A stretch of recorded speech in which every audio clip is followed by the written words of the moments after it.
Probably been live for like a couple of seconds, C3 seconds. So I don't know what people picked up, but we're live. What are we doing here? Alcoholism. It's 10 o'clock in the morning, Thomas. What are you doing to me? Keeping you entertained. Are you not entertained? We're drinking. We're going to be drinking all night long. We're going to be drinking all night long. No, actually, we've been drinking for about an hour and a half now. Yeah. Two-ish, almost 2-ish hours. Yeah. We figured it was a good day to drink. Eat, drink, and be merry, for tomorrow. Yeah. You're going to have a shit election and you're going to be sad. So, yeah. But we're gonna do some live beer drinking right now because you and I just filmed some things together. Yes. And we figured, yeah. You want to tell the people what we filmed, or do you want to keep it a surprise? No, we can. Yeah. Grab a bottle. Yeah, because you have the actual bottle for that. So next Sunday's Sunday Spirit will be Campbelltown Lock. It is a blended malt Scotch whiskey from Springbank. I'm assuming that it's all Springbank products in this. I think that's because they call it blended malt, and they did specifically say something about 5 distilleries, but that depends on if you want to call like Kilkerran and Longrow, because there's only 3 actual active distilleries in. Well, it says 5 distinctive single malts. That's the point. Yeah, it said 5, yeah, but I think I remember hearing that there might be some Glen Scotia in there, and if I remember correctly, Springbank has Kilkerran, Longrow, Springbank, Hazelburn. One. Hazelburn. Yes. There was Hazelburn. Yep. They have 4, so there is a 5th in there that is not their own distillery. So they have to call it something else. They have to call it a blended malt because otherwise they could call it like a single blend or something. But yeah, so probably some Glen Scotia. I assume that single or distinctive single malts might mean like there's Springbank 10 and Springbank 15. Yeah, but then you wouldn't have to call it a blended malt. You could still call it a single malt because it's from one distillery. As soon as you start calling it a blended malt, that's how it works. Here's a fun, interesting fact. You would be surprised how many people don't know this. Even people that come into our shop often, and they buy whiskey a lot. If you buy a Springbank 10, that's not a whiskey from one barrel. Yeah, I know that. It's from several barrels. Yeah, but you can still call it a single malt because it's from one distillery. As soon as you start calling it a blended malt, it's from several distilleries. Now, I assume that because, like we just talked about, they have like 4 names, but it's all from Springbank. Right. But so if it's still from that same distillery, they could still call it like a single malt, just with a different name. I assume that because it says blended malt, there's probably a little bit of Glen Scotia in there. Okay. But that's my interpretation of the facts. Yes. But that's going to be on your channel. And on my channel, we did your first ever Dutch beer. Yes. No, not your first ever Dutch beer. Remember? You shared that Oersloot. Yeah. Oh, yeah. So second. Well, there we go. It's pedantics. Yes. But what are we going to do now? We are doing a little side-by-side. We held them up on the same side, too. Oh, that's okay. That's so cute. Yeah. But you're holding them like a man. I'm holding them like a child, but that's okay. But we're doing a little side-by-side because we figured these are the easiest things for us to get. Yes. I mean, the selection of American beers here is insane. But what a lot of people often forget is how big America is. And I can get things like, we talked about this particular brewery before. I can get things from Adroit Theory, which are not accessible for you, I believe. Yeah, I can find some of their stuff sometimes, but I don't see them that often. So we figured the safe bet was going to go for accessible stuff. Yes. If we had, we're stupid. What? If we had announced that we were going to do this, people could have bought the beers and joined the review. We didn't know we were doing it as a live stream. Yeah, that's true. We only decided that like 5 seconds ago or something. Ever had any of these beers before? I've had Rochefort before. I don't know if I've had 10, but pretty sure I've had 12 St Bernardus. You liked it? So maybe. Probably. Okay, probably. I'm going to quickly check something to make sure, because Untapped doesn't always have to be correct. But we talked about during the La Trappe review what our favorite beers in that style might be. And I just realized that I'm not sure. So the Abt 12 is definitely labeled as a Belgian quadruple. Mm-hmm. The hell? And so is the Trappist Rochefort 10. So I can now easily say that either one of these beers I think are better quads than the. Oh, what are your dates on yours? My they put 3 years on the Best Buy, right?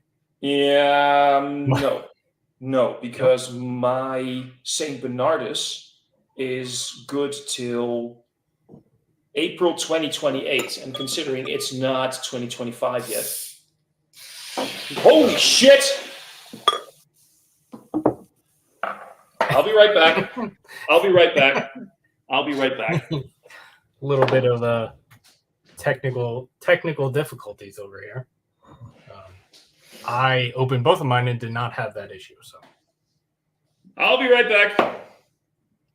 So I'm just gonna keep pouring mine. I'm gonna let Thomas do his thing. Ah, fucking hell! It's a good start.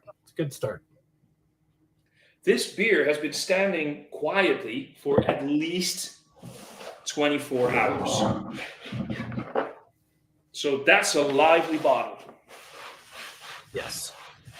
I'm going to quickly get a wet cloth, otherwise my entire table is going to stink of beer.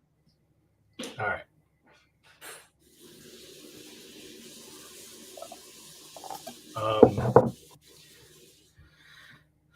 So my Best Buy date for the St. Bernardus, I will get into this, is February 2027.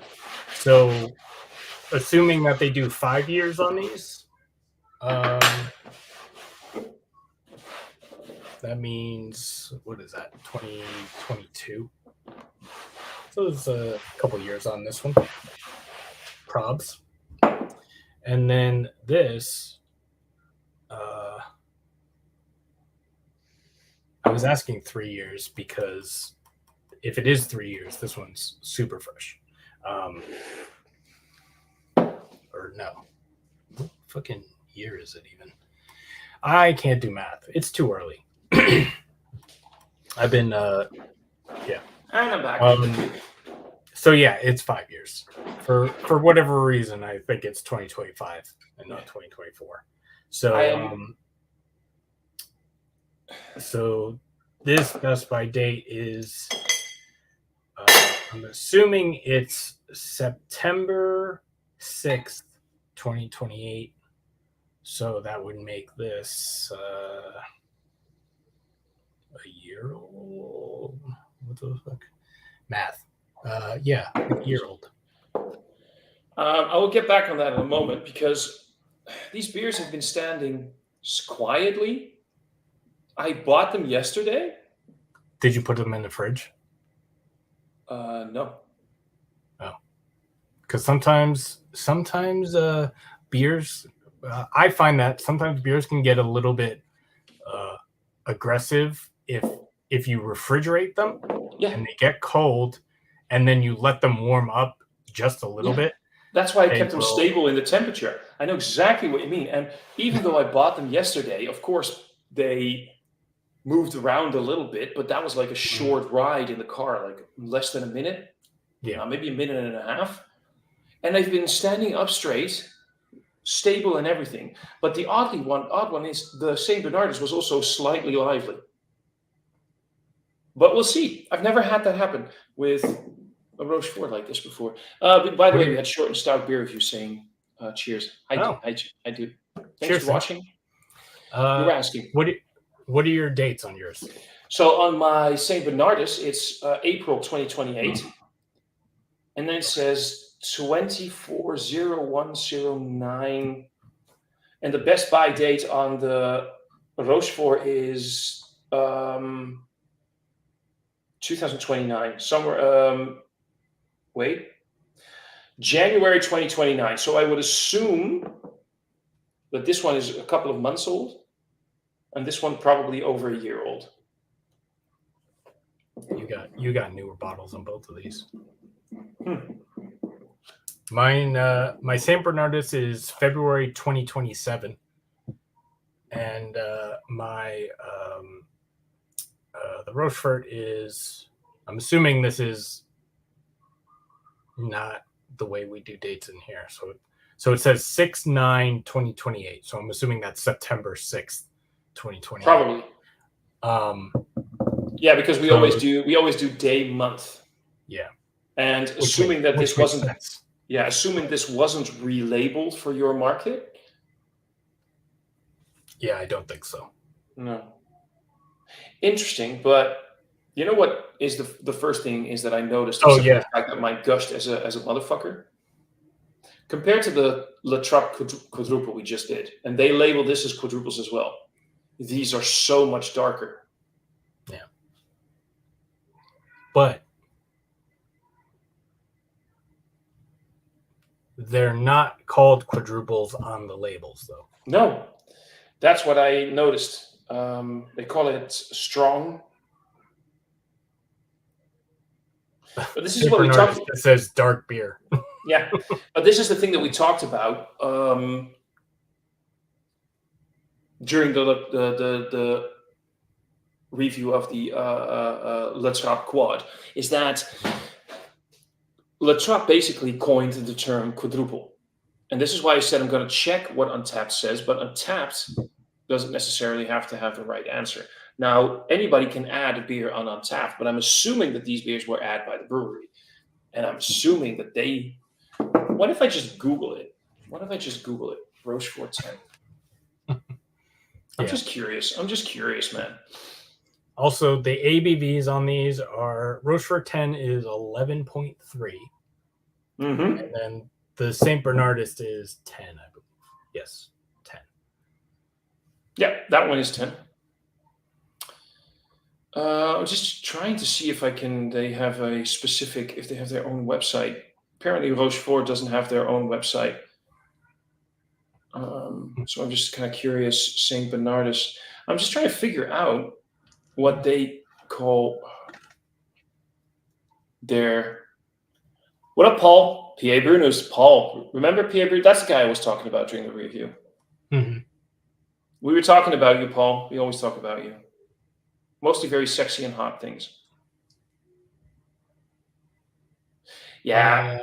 It says Abbey beer. It says dark beer. It's very... So I'm on a website called BelgianStyleAles.com. Yeah. And their description is a Belgian dark strong Abbey quadruple, which is basically all of them. Let's just throw everything in the mix and be sure, right? In any case, so looking at the beers, they look very similar. And like I said, a lot darker than the La Trappe quad, which had a deeper amber color, and this is like dark, deep brown. Yeah. Like on camera for yours, what I'm seeing, they're like porters. They look almost like porters. Yeah. I agree exactly. That's my point of view as well. They look like the classic. The distinction between porter and stout has become very muddy lately, but when you think about what a real porter is, this is what that looks like almost. Which is not a bad thing. It just probably means that, and this is something that I was missing. We both felt that that La Trappe quad was intensely sweet. Yeah. Or so at least in relation to like the flavors. It was kind of like sweetness, and the flavors were kind of on the same level as the sweetness, so it was not bad. Very good, but sweet. Exactly. So I'm kind of curious. Oh, Paul says, I hate when a quad pours a light color. So, Paul, we did the La Trappe quad as a filmed review that we're going to upload later this week or next week or something. And that's where you came into that. We felt it was way too easy drinking and a bit too sweet. And that you were the kind of guy that would probably, hit 6 of those and it wouldn't do you anything, wouldn't do anything to you. But yeah, this feels much more like the quad that I like to drink. You want to get to the nose of the Rochefort first? That's the one that I have in my hand right now. Sure. All right, let's go for it. At least, yeah.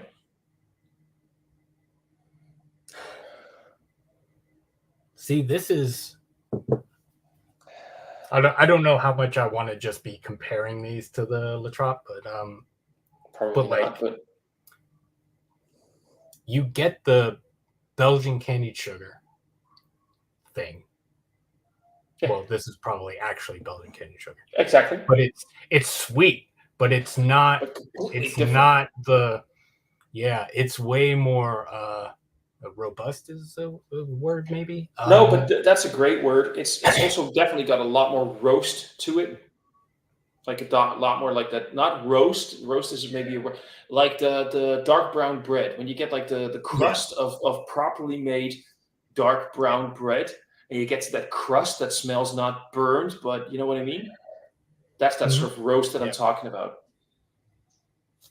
And also, by the way, talking about bread, very incredibly bready, malty. Yes. Yeah.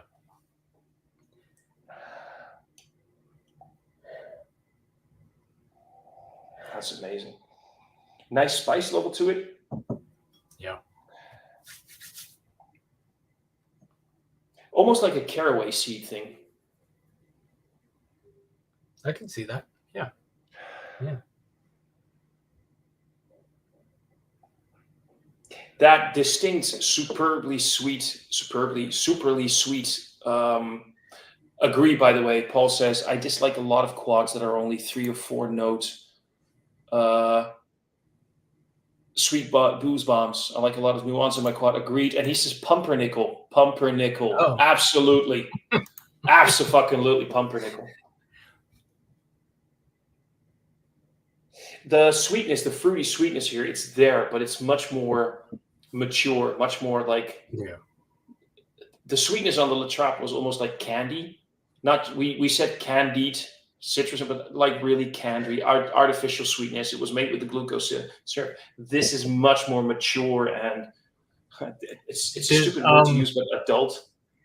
Yeah, there's this might not be the best analogy or whatever for this, but smelling this and talking about like the Belgian candied sugar and stuff like that, and you use the word more matured or whatever, like compared to the La Trappe, like this is a nice red wine, and the La Trappe is kind of closer to like a wine cooler. I know exactly. Yeah, it's like it's the same thing. You get the same notes, but it's two different things.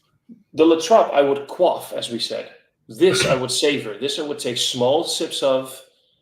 This I would just take my time to savor it and enjoy it. Yeah. It actually has a soft tannic structure to it again. I like this. I think that Rochefort, I've done a comparison between the Rochefort the St Bernardus Abt 12, and the Westie 12 on my channel. Mhm. And I've done the comparisons in the past, and it always varies which one I like the most, because you can never 100% brew the beer the exact same way. There's always going to be slight nuances, but also, what is your general mood? What are you looking for to enjoy at a specific moment? Now, if I were to have to choose blindly, I will always say that the Rochefort 10 is my favorite. And I always feel that the Westie 12 is a little bit overrated. The last time I did this side by side, the Westie 12 actually won.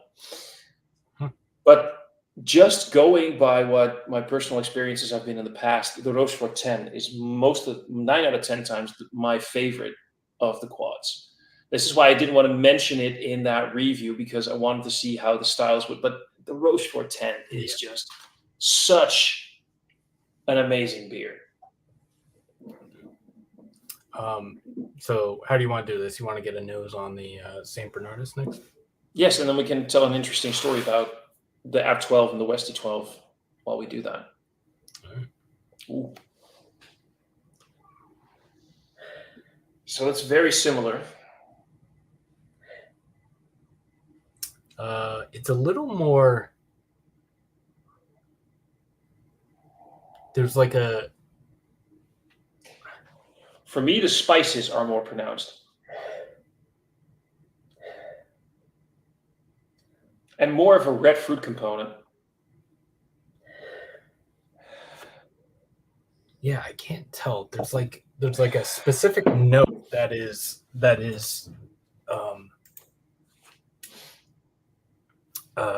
well, hold on. Let's see. So this is 2023, and this one is 2022. So the St. Bernardus is about a year older than my Rochefort. The same would go for me, by the way. This is so fucking typical. The St. Bernardus is...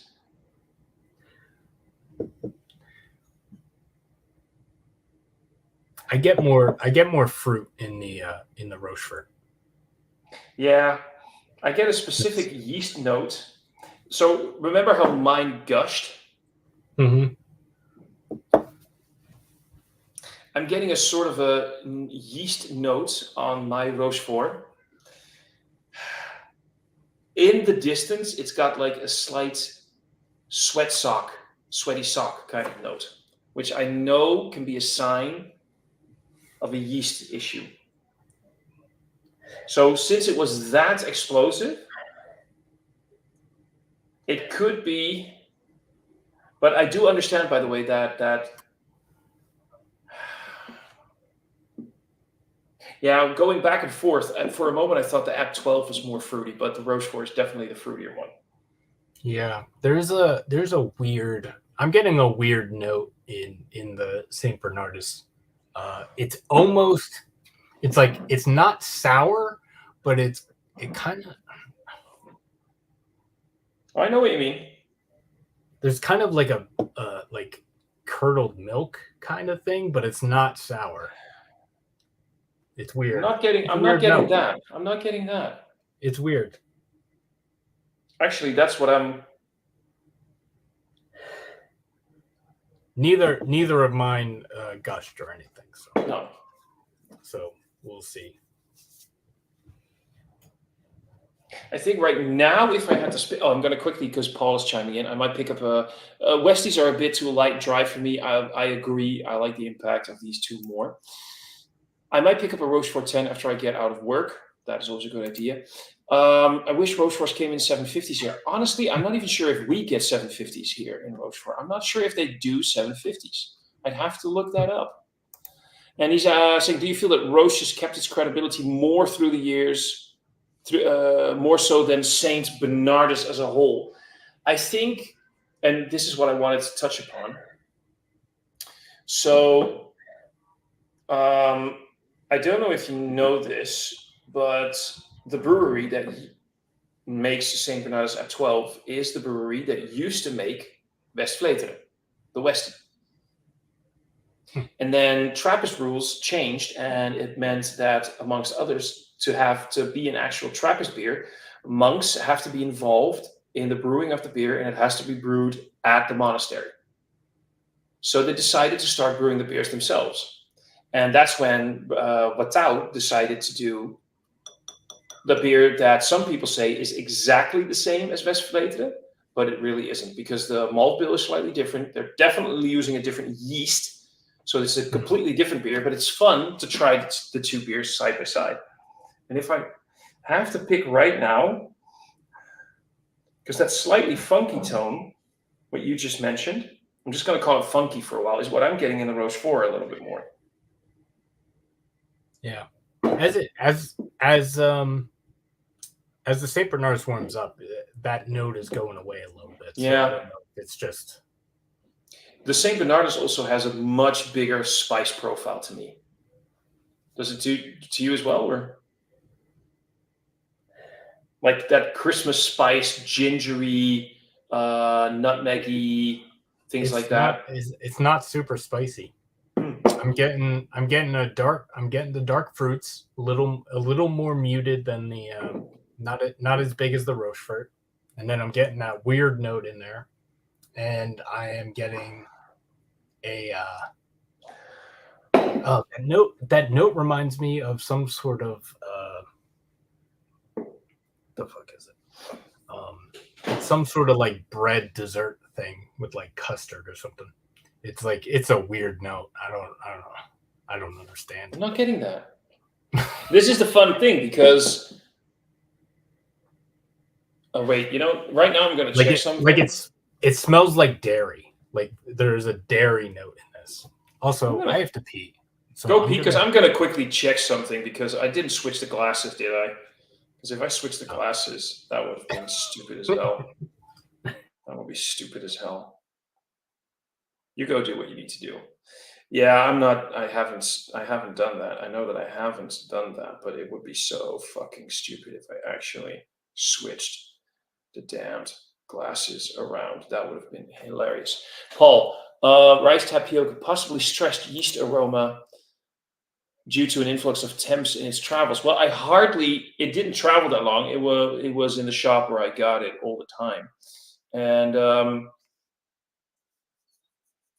it's been, but I'm going to quickly check something. Let me quickly check something. It's been, because I know I didn't, because mine gushed insanely, Paul. It gushed really badly. But I'm just making sure that I poured them in the glasses that I did. Hi, welcome back. Yeah. So, yeah, I had my AirPods in so I could hear everything. So the place I got that beer store, I went out for the day. It was the first place I stopped. So it was kind of hot out that day. So these were in the car for 3 or 4 hours before I got home. Tapioca pudding is kind of the thing that I am getting, but it's more bready than that. So I just checked. I did switch the glasses around accidentally, and that would have meant that we were getting the same thing from the same beer. So the things that you're describing, that sort of curdled, funky, weird, sort of sour thing, I'm getting that here with that sweat sock thing. Now this one, my Rochefort gushed. It was at a stable temperature all along where I got it. It traveled in my car 20 hours ago, because that's when I called you. Or did I buy it on Friday? No, I bought it on Friday, I think. Was it the same day I got mine?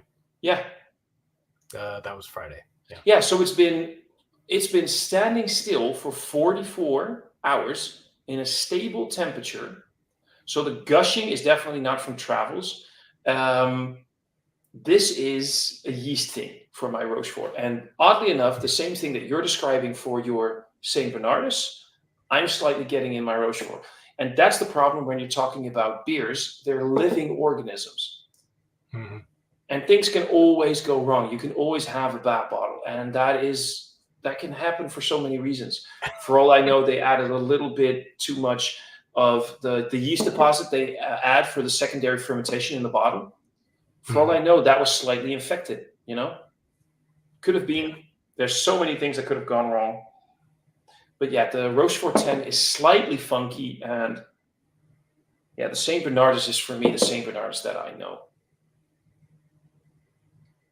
You want to go? I thought you said you switched them. Because the No, I St didn't. Bernardus is the one that I'm getting the funky thing in. No, I didn't switch them. I just checked if I accidentally switched them around. Oh. And I didn't, because I had the gusher and I walked away, but during pouring, so this is the Rochefort, this is the St Bernardus. And okay. So we have the same issue, but with a different beer. Oh, all right. Which, maybe I should look back and see if I switched them. I'm pretty sure I didn't, because I was like, I'm using this glass for the St Bernardus and this one for the Rochefort. So yeah.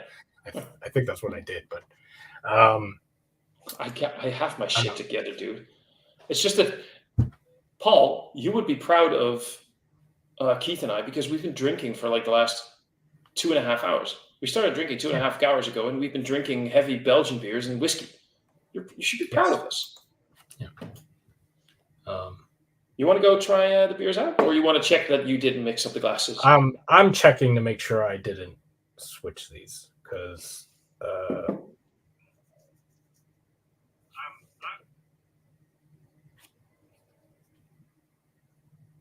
This is hilarious. This is top YouTube content, people. This is what it's called.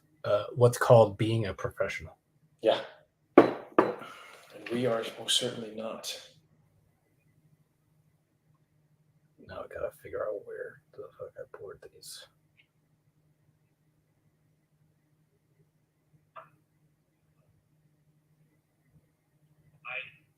Come on.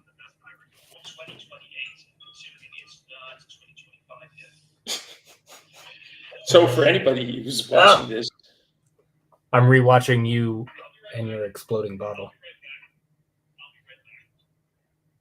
Well, that would be the point where you would start pouring them. Yes.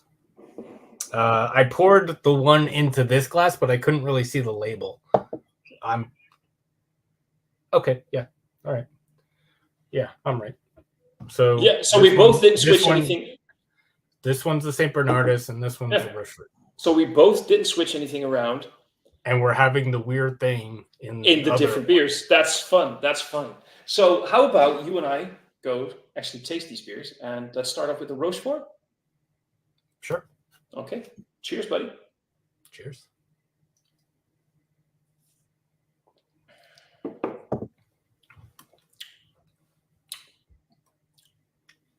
Yeah.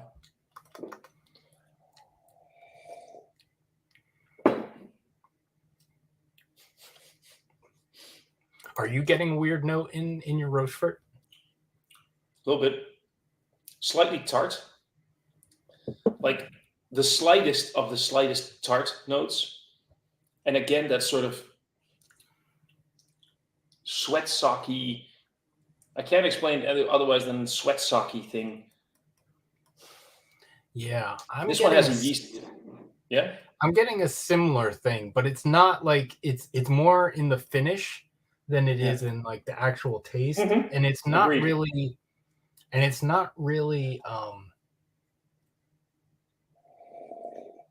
like it's very subtle. Like it kind of reminds, the way it comes off, it kind of reminds me of like a sour candy.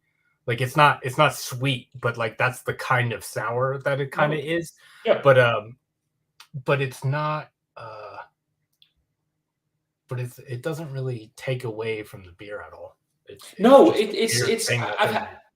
had this is like with some barrel aged beers where you get a slight infection from the barrel, and you get this sort of like wild fermentation thing going on, and even though it wasn't supposed to happen, it actually works.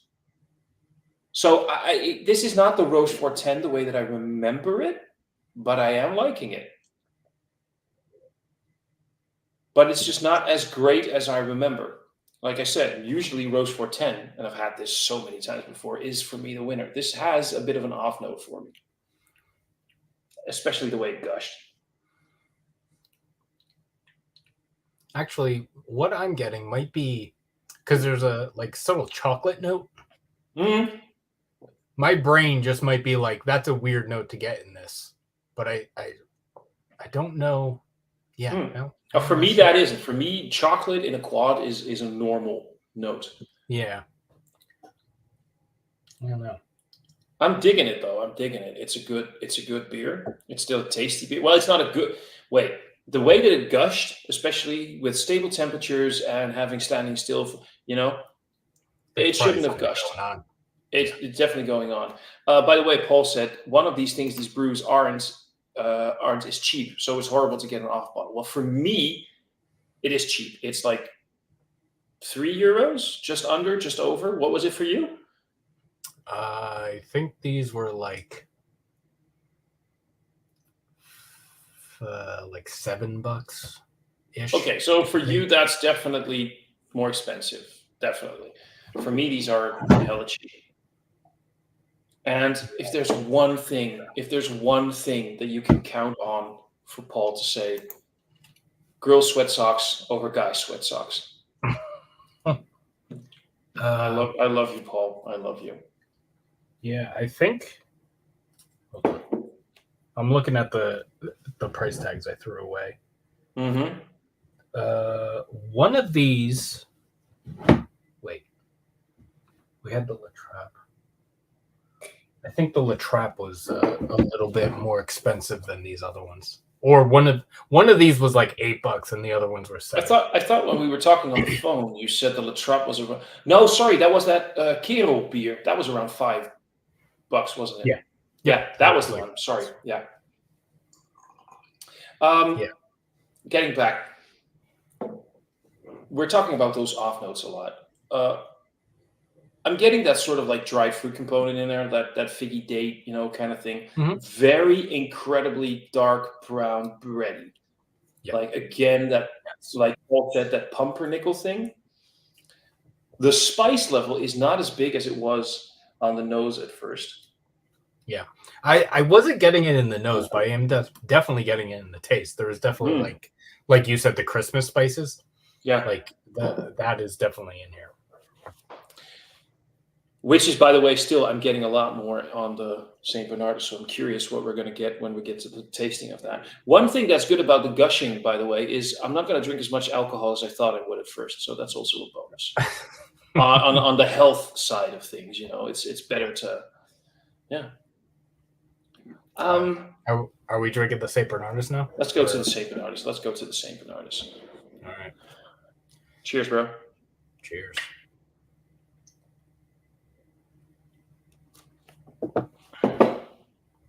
Oh, yeah. See, if you compare that side to side, for me, my Rochefort 10 definitely has an issue because all those little weird off notes that I'm getting there, which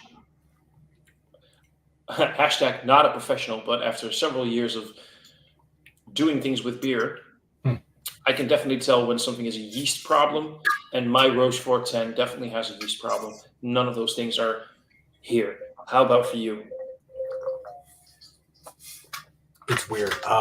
So the St Bernardus is the one that has that weird note in the aroma. Mm-hmm. It's not anywhere in the taste. Good. So, comparing the Rochefort to the St Bernardus, the St Bernardus tastes like the Rochefort, except it's a little watered down. Might be the wrong word, but that's really what I'm thinking. Like the dark fruits aren't as dark.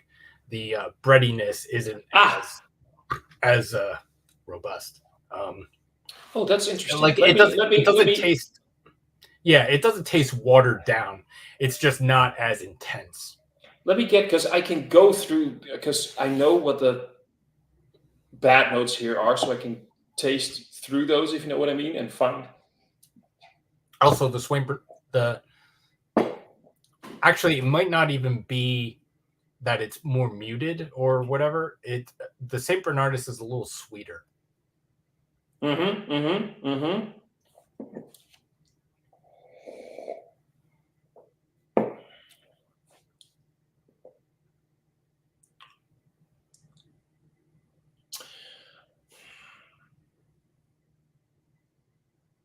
I know exactly what you mean when you say watered down.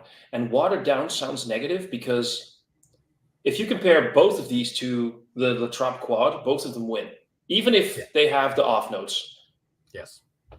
For me, if you were to compare this to the La Trappe quad, it is no way near watered down. It is much more complex. It has much more nuance.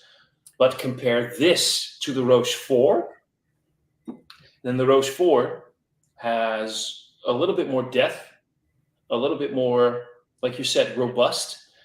Very similar in flavor profile, but just a little bit more in your face, a little bit more It's a little more pronounced. Yeah. Yeah. Intense is a good word. Paul is right. It sucks that because we both have like an off brew. What are the odds, by the way? Yeah, I don't know.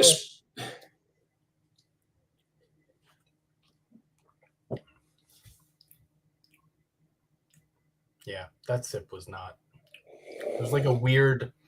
There's like a weird note. Like it kind of almost tastes like I took a piece of bread, I poured some of the Rochefort on it, and then ate it, and it's like actual like breadiness. This is so fucking funny because everything you keep saying about the St Bernardus, I'm like, yeah, but in the Rochefort. And everything I'm saying about the Rochefort, you're like, yeah, but in the St Bernardus. it's one of the most confusing reviews when it comes to that. But Rochefort is more bombastic. I like that word. That's a nice word. That's a good word. I think if you want something that is a little bit more challenging, you should definitely go for the Rochefort 10. And that is why I will always say that the Rochefort 10 is probably, even though this one has an issue, will always be my favorite quad. Having said that, if you're looking for something a little bit more easy drinking, but still have that same flavor profile, yeah, then it's definitely the St Bernardus. Like if your favorite quad is La Trappe. Say your favorite quad is La Trappe and you want to try something new. You want to try something from Belgium. The next step would be St Bernardus. Hell fucking yes. Hell fucking yes. However, if you're do you know anything about wine? Not really. Okay. I know that some of it tastes good. If you're doesn't taste good. If you're into wine, here we go. If you're into wine and you've tried your I'm going to take a picture because I like to put stuff on social media at some point. Yeah. I'm just going to share your stuff. I was going to take a picture. That's cool. You do what you need to do. I need to find something. I'm just, it's too dark. It's slightly too dark. So, if you're into your wines, right? And especially your red wines. We forgot to mention this. What? It comes from grapes.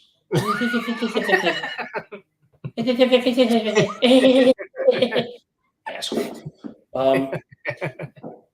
If you're into your wines, now you've tried your Merlots, which is a great red wine to start with. It's very fruity. It's incredibly sweet. Red wine. Red fruit, wine is the place to, at least for me.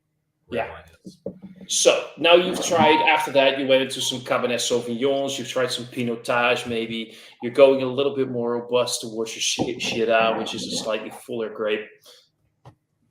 After like what would be a Merlot, which is the La Trappe quad, and you've had some things like Syrah, which is the St Bernardus, and you want something a little bit more intense, and you like your Malbecs when it comes to red wine, then you go to your Rochefort.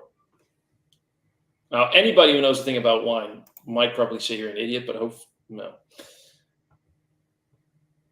Really, because I think the Le Straffe Hendrik is actually a very nice quad, but that's personal opinion. I like. What about those Malbecs? But I literally just said it. What about those Malbec sons? Then Paul, if what I just said, then you would probably agree with me that if you're like doing the build-up, the Rochefort 10 is basically the Malbec under the quads, right?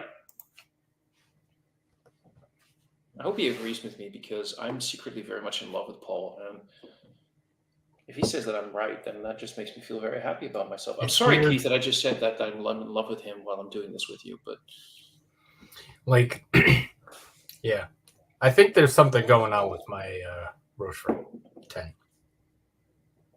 But St Bernardus tastes good. the St Bernardus is nice. Well, they both taste good. There's just something I think is a little off with my Rochefort. So before I got very scared that I mixed up the glasses, this is definitely the St Bernardus, because if you've ever had the St Bernardus Christmas Ale, then you recognize that similar profile. And yeah, I know I've had the Christmas Ale. My memory is shit these days, so I don't know when I had it, but I know I've had it.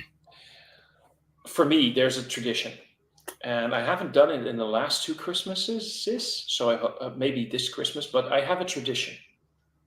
Mhm. Every Christmas Eve, December 24th, for many years, I would get some of my favorite cheeses. Cheeses, not Jesus. We're talking about Christmas, but I'm saying cheeses, not Jesus. And I would get a bottle, a 750 of the St. Bernardus Christmas Ale. I would get some other nice snacks to have, and Christmas Eve would be Die Hard, St. Bernardus Christmas Ale, and some wonderful food. And that would always be my Christmas Eve. And the St. Bernardus Christmas Ale is one of the best. Ooh. Barolo. Barolo, yeah, I will say that. I will agree with that, Paul, but then please agree with me. Is is Barolo like the secret third option of wine? It's a wonderful red wine. But Paul will have to agree with me that we're talking about an older Barolo. Fresh Barolo is not same as with quads 9 out of 10 times. Fresh Barolo is still great, but old Barolo is better, just like old quad is better. Yeah. It's also weird because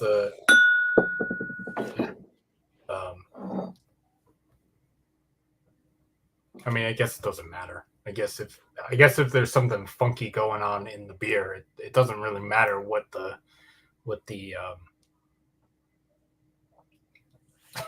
is there a secret fourth option to wine as well? He's naming I some things. don't know any of these. Well, he's naming some very specific wines right now, and the wines that I mentioned were the generic grapes that people will understand the analogy in. Now, a lot of people will know things like a Shiraz and a Malbec, a Cabernet Sauvignon, Pinotage. Things like Barolo and Barbera d'Alba are. I mean, I am not a wine expert. I've learned a lot in the last couple of years, and I will agree that So last October we had an amazing Barolo. We poured an amazing Barolo at a wine festival in Groningen, a city nearby. We had a stand there, but we also had this wonderful Barbera d'Alba, and people just sort of saw the Barolo and screamed about how wonderful it was, and they all wanted to try it, specifically because it was an older vintage. And people kind of forgot the Barbera d'Alba, and the Barbera d'Alba is an amazing wine. It's a little bit of a if you know, you know, you know. Is it like one of those like like tequila is a mezcal, but like more people are familiar with tequila than mezcal kind of thing? Well, mezcal is of course a little bit different because it's slightly smoky and everything, but it's like the thing people. Well, tequila is a type of mezcal. Exactly. But yeah, it's one of those things. It's one of those things, and people know. See, finding a very good Barolo with some age on it they're going to be expensive. So if people Mhm. see that, they're going to hype about it. So if there's a 40 euro bottle of Barolo, people are going to go like, oh, it's a 40 euro bottle of Barolo. It's amazing. It's fantastic. It's going to be great. You know? Yeah. But then there's that Barbara d'Alba, which is going to be, in comparison, maybe that you think like, okay, but that Barbara, the Barolo had a little bit more intensity and everything. But that Barbara d'Alba is a little bit more cheaper. Here, there we go. That's wonderfully put. That's wonderfully put. And if you have that wine, it's just a wonderful experience. But then people see like, oh, it's a $40, whatever, $40 Barolo, and they see a 12 euro dollar bucks Barbara d'Alba. They're gonna go like, oh, I should get that Barolo because it's gonna be And it is an amazing bottle, but you can get 3 of those Barbara d'Alba and you're going to have a wonderful time with those wines. Yeah. Although I think that probably maybe a Barbara d'Alba is a little bit nicer if it's not too old. It's a little bit nicer if it's had a little bit fresher. Well, a Barolo, like Paul just said, is better when it's aged, as it goes for some wines. Anyway, getting back to the beers. Are we both jealous now? Why do you think I'm not responding? Why do you think I'm ignoring him? Just out of spite? Yeah, sorry. I can't be as jealous as you because I don't know what that means, but yeah. Well, if you ever try it, you'll know. But out of spite, I might just drink my 750 bottle of 15-year-old Kasteel Bruin just to piss off Paul. I kind of want to just quaff that bottle live on YouTube right now because Paul is the only one watching right now. Just piss him off. Quaff a 750 bottle of, what is it, 11%, 15-year-old Belgian dark ale. Just to piss off Paul. I love you, Paul. I love you. We're going in on about an hour. Keith, I'm not saying final thoughts, but your thoughts up until now.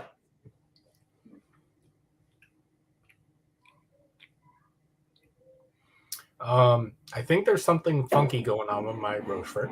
Mm-hmm. It doesn't. It's not really a negative thing. Like in the aroma, it was like not a good thing, but in the taste, it's not as negative.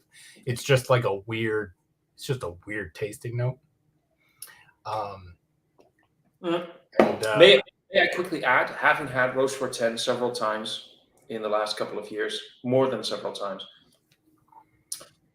Rochefort 10 does have that sort of soft, funky thing going on. So you are right in that it's there, but in mine, it's now more pronounced because something is slightly off in mine. That's why I'm not enjoying mine as much as I usually do. But you are correct in that there is that sort of... So you're not wrong. You're definitely not wrong. Yeah, but I think mine, because I've had Rochefort before. I can't remember if it was 10 or what it was. It's been a little bit, but I don't remember this kind of note. So I think mine might also be a little more. Yeah, it's like a yeasty thing. Like it's like if you ever Jesus Christ, if you ever bake bread and you don't bake it long enough and you take it out and you're like, oh, it's done, and then you try to like cut it and eat it and it's got like those like fucking soggy patches. That's I got a little bit of that because the yeast hasn't completely. Yes. Yeah, fucking mind blown. That is a perfect fucking analogy. Yeah, and it doesn't necessarily have. Oh, that is a. I would like to say Paul has a point. If you ever find the Rochefort 8, it's a very underrated beer. Yeah. It seems like the like it's always like kind of like with the Schlenkerla, like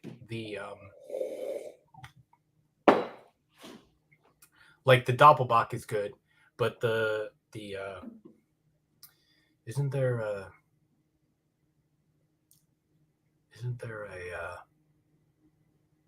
maybe now I'm just completely blanking on what I was trying to say. Like, isn't there like is there a lower ABV Doppelbock version? No, it's just the They have a Bock. They have their Weissen. They have a Bock, I believe, and a Doppelbock. Oh, the Urbach, right? Yeah, but I have a controversial opinion. Because do you know how Schlenkerla often has those? They already age it for you, right? And you can buy it from Rochefort themselves. Rochefort Schlenkerla. I have an unpopular opinion. Aged Schlenkerla Doppelbock is not as good as fresh Schlenkerla Doppelbock. Because I've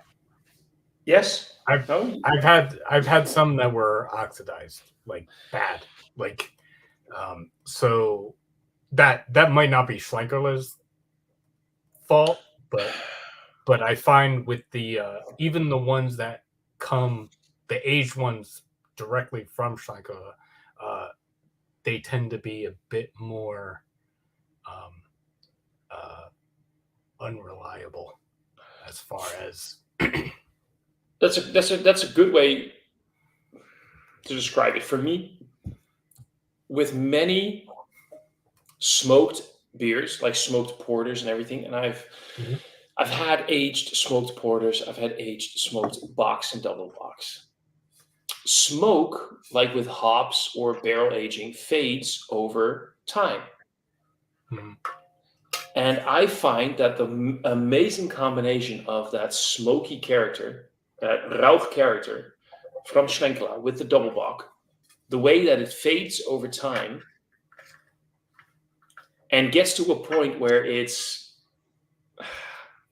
I can't explain it. It's a je ne sais quoi, but it just doesn't work for me personally.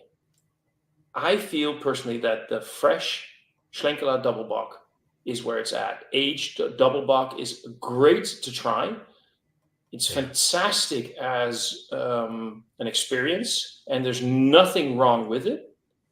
It's delicious, but it doesn't beat fresh Schlenkerla double bock. Yeah.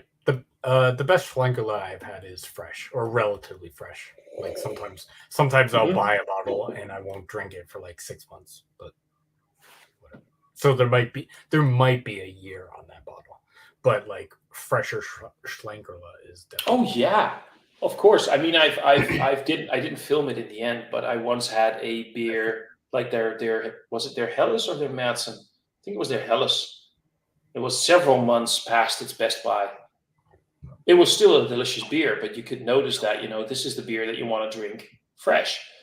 But going, by the way, from double bock and aging double bock, fair point, Paul. Let's skip this one. The double bock is king. Hold on. The Urbach is good. Yeah, double bock is king. Yeah, but maybe Schlenkerla was not the beers I was thinking about. I don't know. There was a point somewhere in there that I completely lost. So you know what I'm kind of tempted to do?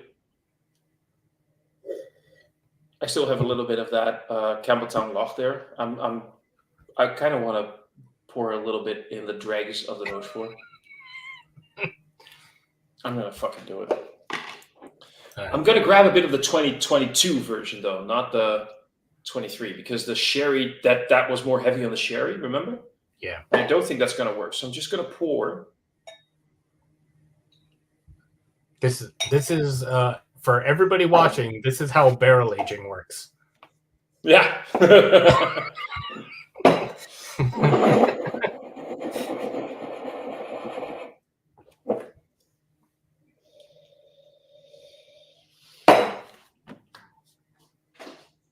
Did you fix it? Is it fixed now?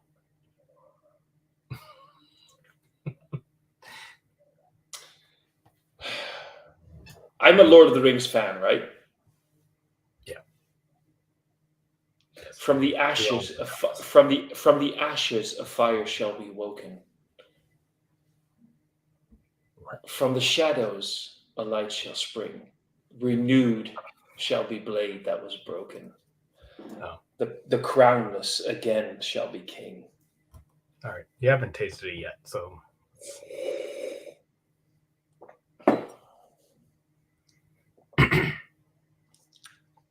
That's fucking delicious.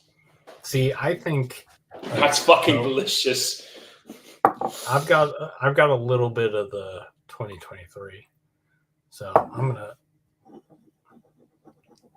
because I think the 2023 in the St Bernardus would be better. Oh, you're putting it in the St Bernardus? Yeah. It literally just I poured a little bit in here and it literally took over. It took over the whole thing. At least in the aroma. You get a little bit it's actually cool because like you know how like in the aroma of the Campbelltown you get like different things. Yeah. But putting it in the St. Bernardus, you just get that like brininess. Like okay, I have some 23 here, and I have a lot more of the. Yeah, and then a little bit of the, and then a little bit of that dark fruit thing comes through. So I had a lot less of the Rochefort. Man. Oh, that is briny as fuck. Yeah. But fun.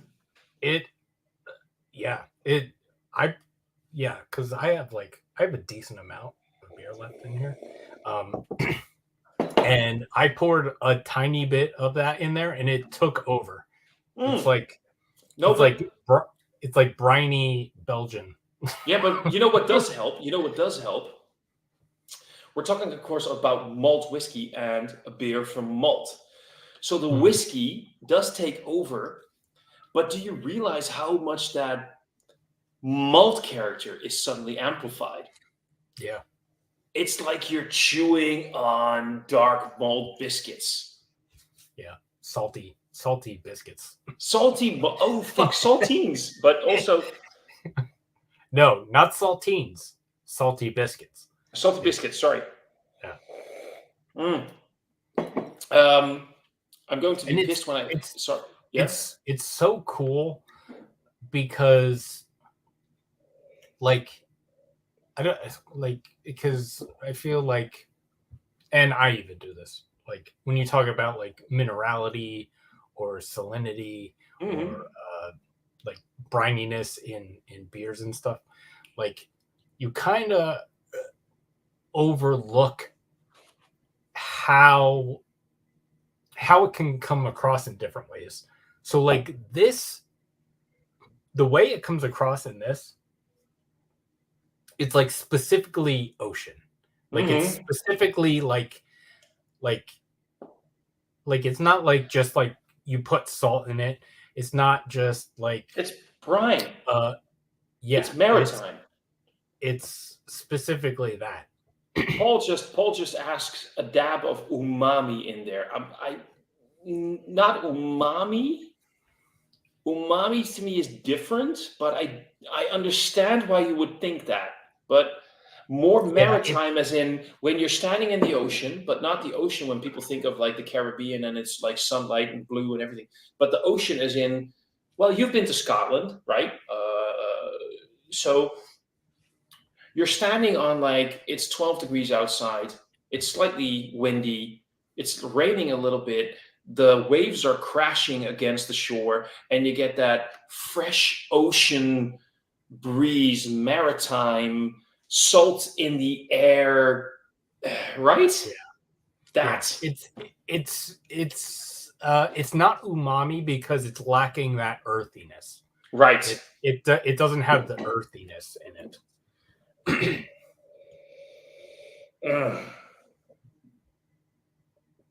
Honestly, as far as cuvées go, that's nice.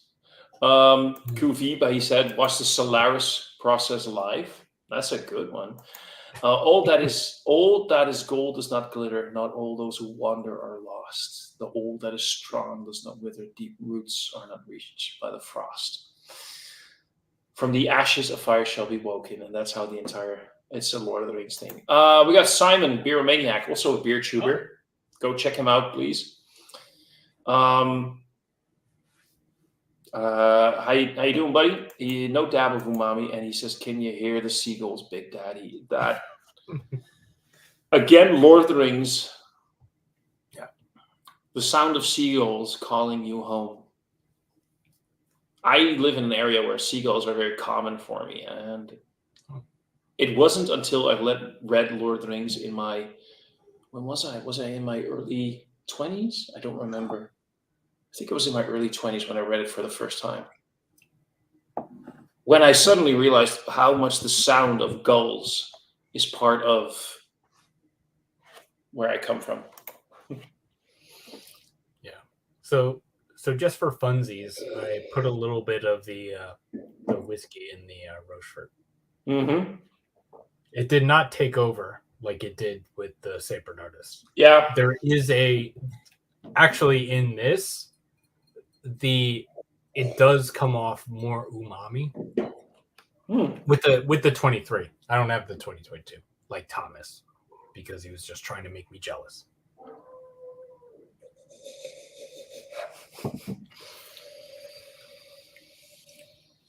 Yeah, it doesn't. I don't know if it's because that yeastiness thing is in here, but it doesn't do the same thing. Not even close. It's a fun experiment. That's what it mostly is. Yeah. It's like almost like I didn't do anything at all. You get a little bit of that brininess kind of in the finish, but you have to for those who are watching, please be aware of the fact that you put a different batch of the whiskey in a beer that, as far as I can tell, is okay.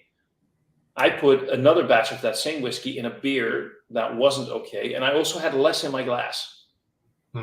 So the experiences are of course completely different, and that's okay because that's fun for the audience because they can, don't let the cry of the seabirds, he clarified. Don't hear the cry of the seabirds, they will call you to the west.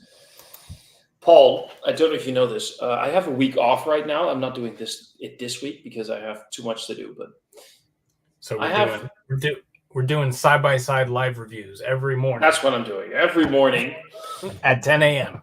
Don't tempt me, Frodo. But I'm going to have a week off. Then I will work a week, and then I have another 2 weeks off of work. On that Sunday, on August, I think it's August the 4th. Yes, it's August the 4th. I will have everything prepped. I will have everything at home. And at about 9 a.m. in the morning, maybe 10-ish, I will start my annual Lord of the Rings extended edition trilogy rewatch. It's about 12 hours of movie, and it's going to be glorious. And I do this once a year where I watch the entire trilogy of Lord of the Rings in its totality. And it's fun. It's great. I will have drinks. I will have food. And I will be happy.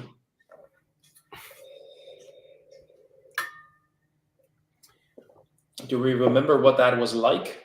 Keith, happy? What?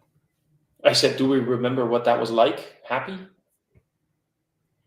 Sorry, I can't hear you. You can't hear me? I'm just... Oh. Sorry. Are you speaking Dutch right now? I can't. No. Ik kan wel Nederlands praten.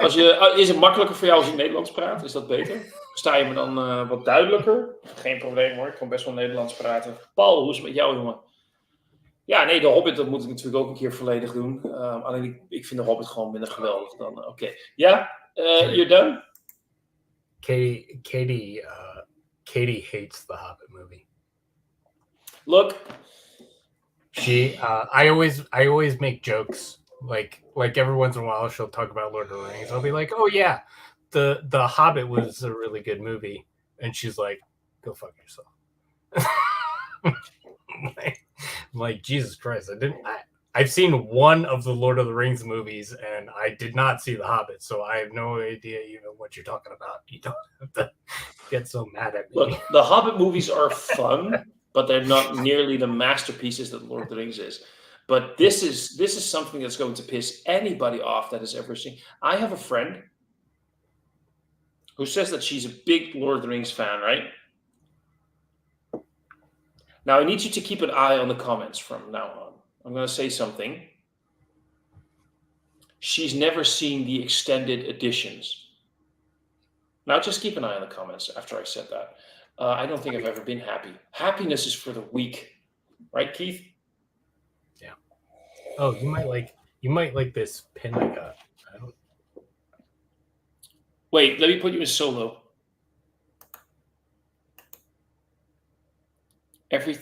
What? Oh man, it's not focusing enough. I can see the word everything, but the rest. It says I ruin everything I touch. Yes, exactly. Yeah. I know the feeling. That's what we do. Thomas needs power down and restart it. Yeah, I have. What was it called again? The cloud watch. What was it? The entire thing last weekend. That was fun. The security systems that failed. Oh, the CrowdStrike thing. That was it. Star Wars is not shit, and I'm going to ignore Paul from now on.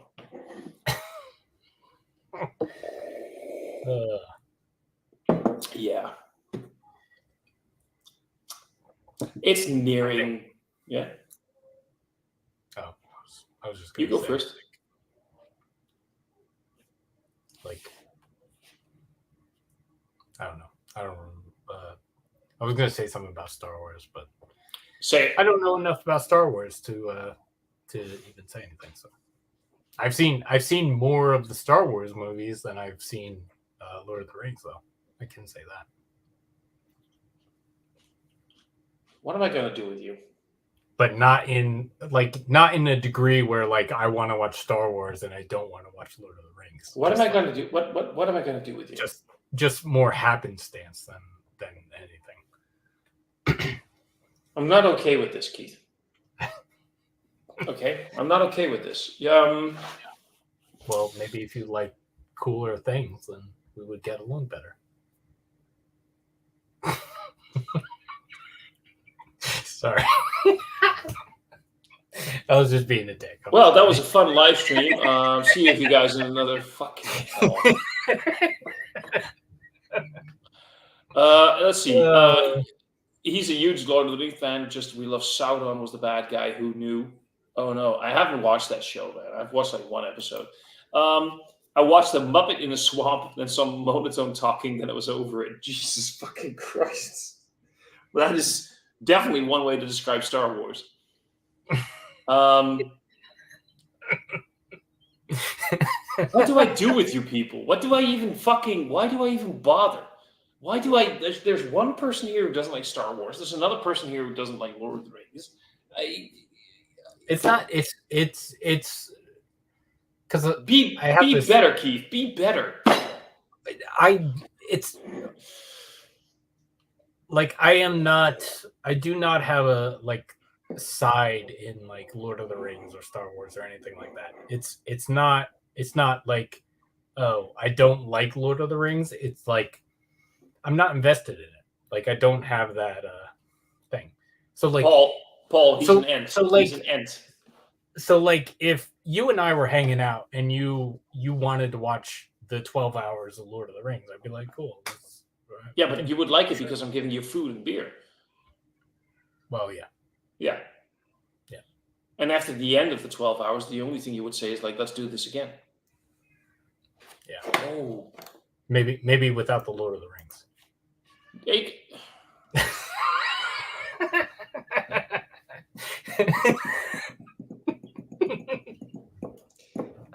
I'm gonna go. I'm so glad that I am home because my first instinct right now is I want to go home. I want to go home. It's I'll go so home. weird because Katie says that a lot around me too. This is a loving relationship. Actually, it is. You're married. Basically, you're married. I want to go. Yeah. Yeah, basically. Fantastic. Don't ever do that. That's cynical. I know. I'm cynical.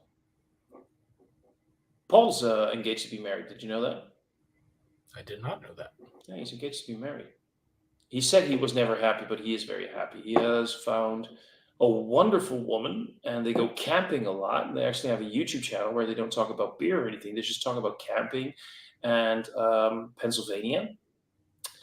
And he's actually, for the first time in as long as I've known him, which is about, I don't know how long right now. And I've never actually met him in his real life, but Paul is actually, he can brag all he wants, but he's been the happiest motherfucker. Well, engaged to be married again, but he's the happiest motherfucker that I think I know right now. And this dude is, if you ever see some of the videos that they do together, like that's the same thing I always say about when you and she hasn't done one in a while, I think, but you and Katie did a lot of reviews at some point. Yeah, she doesn't drink as much anymore, so that's why we don't really do. I have some beers that we're planning on doing together. We just haven't done them yet. So, but she doesn't drink as much as she used to. So, and that's okay. Really, neither do I. But yeah. Really? Well, that's okay. There's nothing wrong with that. In the meantime, it is 5:15 here, and I'm nearing the point where I should start doing some things for dinner. So I think it's not even noon here yet. Yeah, man, you had you're finishing quads and whiskey and right now, honestly, yeah. Sorry, I went into this being like, oh, we can do it, whatever. I'll just finish them throughout the day, and here I am, like with basically nothing left. Same. This is it, and a little bit of fucking whiskey. I mean, God, fucking damn, we fucked up, bro. We fucked up. We got to be more like we have when we go into these things, we need to have an itinerary. Like, be done by this time. This is how much beer we're allowed to drink before this time, and we gotta. It's got a long day ahead of him. Look, dude, I don't do itineraries. I just realized beer, drink, done. Yeah, that's yeah.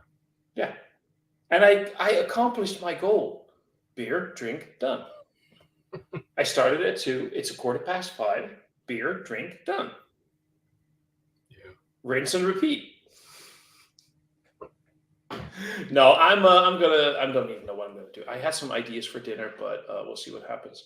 Maybe I'll just order some takeout. Maybe I shouldn't be handling knives and cutting things right now and operating ovens that get hot. Sometimes drunk dinner is the best dinner you'll ever have. Hey, dude, any dinner when you're drunk is the best food you've ever had. Like it could be raw bread dough, and you're like, oh no, wait, that was a Rochefort 10, wasn't it? Well, I just took a sip of the La Trappe, and I kind of don't like it after drinking these. No, but that makes sense because it's not that good. But like it's good in its own, but like after drinking these, like I kind of don't. Not that it's bad, it's just like if you're talking similar styles, like it's not. I mean, I guess it is in the conversation, but it's different. It's kind of like when you're doing like a list of like your best ofs, and like this is like an honorable mention, but it's not. No, but I agree. It's not You're vegan, right? Yes. But did you eat meat in the past? Yes. Yes. I don't know if you. Maybe this sounds weird to you right now, but can you imagine making a good beef stew with that Latrobe quad? From your meat-eating days, it's great for things like that as well. It's good as an I ingredient don't know. too. Is it too sweet? No, but that's a good like, thing because if it's too bitter, the bitterness is going to linger in your stew. yeah, I'm just thinking because like I make chili and sometimes. Whoa, what was that? Earthquake. No, I just accidentally hit the tripod with my foot. We do get earthquakes here, by the way, just so, yeah. Oh, yeah, we got one. We got like a big one here, like, I don't know, a few months ago. But I remember. I make chili with beer sometimes. Ooh. And this might be a little too sweet. Yeah, for chili it would be because. But but yeah, I would not be opposed to trying. Because usually I either use like a smoked beer or like a stout or something.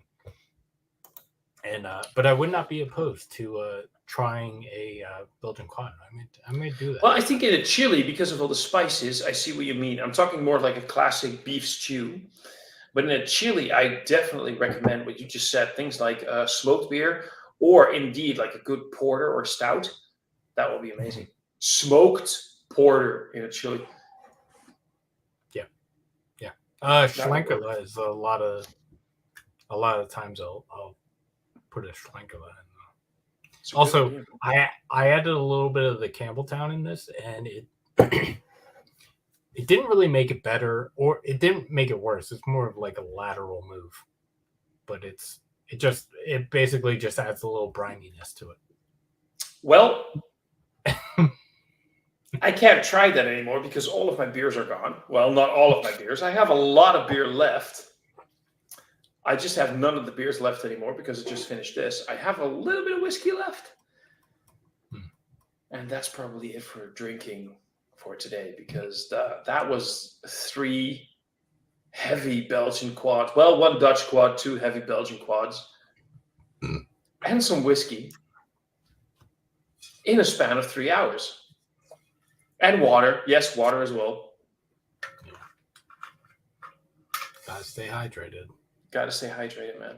Look, if it's all the same to you, I think it's probably the best idea that we sort of end this live stream. Because you mentioned something about wanting to do things around the house. Oh, yeah. Well, it's not even noon yet. Yeah, for you, but it's dinner time for me. I need to start thinking about food because beer in my system. And I did kick my camera in such a way that everything is now very askew. Which does not help. Oh, yeah, a little bit. Yeah, a little bit. Wait, let me. Okay, let me not. I'm not gonna touch anything. You made it worse. I made it a lot worse.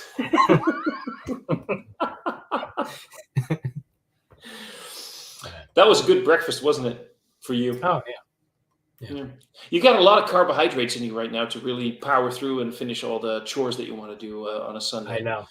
I gotta eat a light lunch now. No, you need a good heavy lunch to make sure that all the carbohydrates, the alcohol part stick to the like. You need something fatty. You need like a guacamole with lots of beans and cheese, like a tortilla or a burrito. Something like that. Rice, bean, cheese, guacamole, burrito. That's what you need. That's what I need. That's what I need. Oh. Yeah. Your mustache is okay, dude. You don't have to. Well, I keep taking a sip and then like pushing it out, and then I gotta do that again. That's okay. Katie wants me to trim because I'm just like I just want to be a vagrant. You want to be a? I just want to be a vagrant. I just never shave or trim and just like. Yeah, the same. I hate the fact that I shave once a week because I hate shaving. I don't have a full beard. I can't grow a proper full beard. If I could, I would. So I shave once a week because I can't be bothered to do it every day. Like, what the fuck? Me neither, man. So, bro, that was a lot of fun. Yes. That was about 3.5 hours of some good beers, some nice whiskey, and some great conversation, and some lot of shenanigans. See you in about 3 hours. So I still have everything left from everything that we've done. Mm-hmm. Should I do a final cuvee? Yes. As Joe from Beer Patrol likes to say. Yes, go for a cuvee. Cuvee. So this is the beer with the St Bernardus. It has some whiskey in it. So I'm just gonna pour the rest of this in here. And then I got the Rochefort 10, which also has some whiskey in it. I'm gonna pour this in there. And then I have the La Trappe, which also has some whiskey in it. So I'm gonna just pour that in there. And then I'm going to man. What? Halfway through this, I'm like, what am I doing? I have things to do today. Get fucked.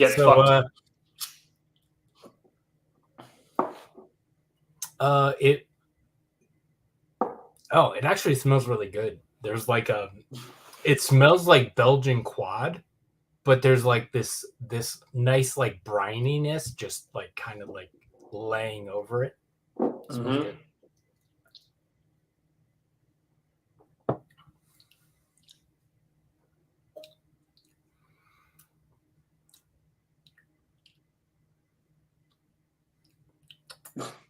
Yeah, so basically the whiskey just kind of like drowns everything out. And there's like, but it's not like, but it's weird because it's not like super like whiskey forward. It just kind of like mutes the Belgian stuff, and you got the brininess and you have the Belgian notes, but they are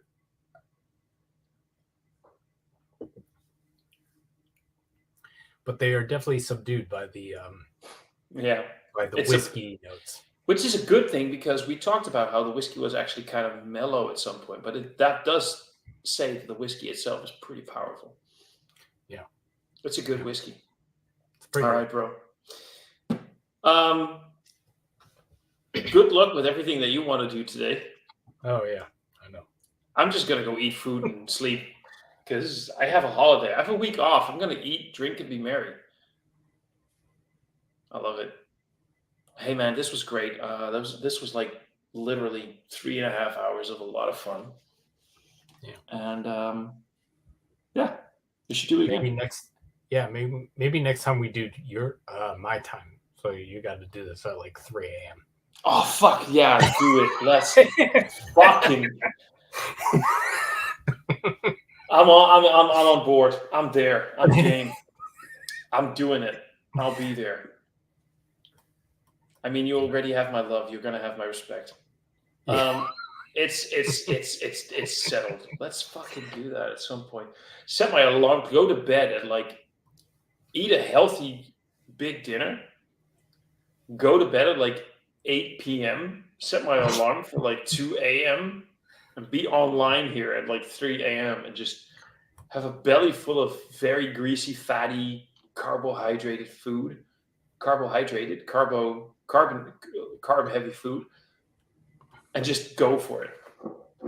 Yeah. Game on. All right. It was fun, bro. Have a great day. You as well. I will. Well, it's basically evening for me from now on, but I'll manage. Yeah. I'm gonna go do some laundry or something, and we should get Paul involved in some of these things. If you're gonna interact with Paul on a live stream, you're gonna have the best time of your life.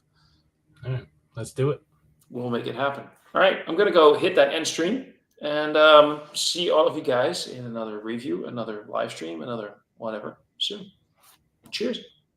Cheers.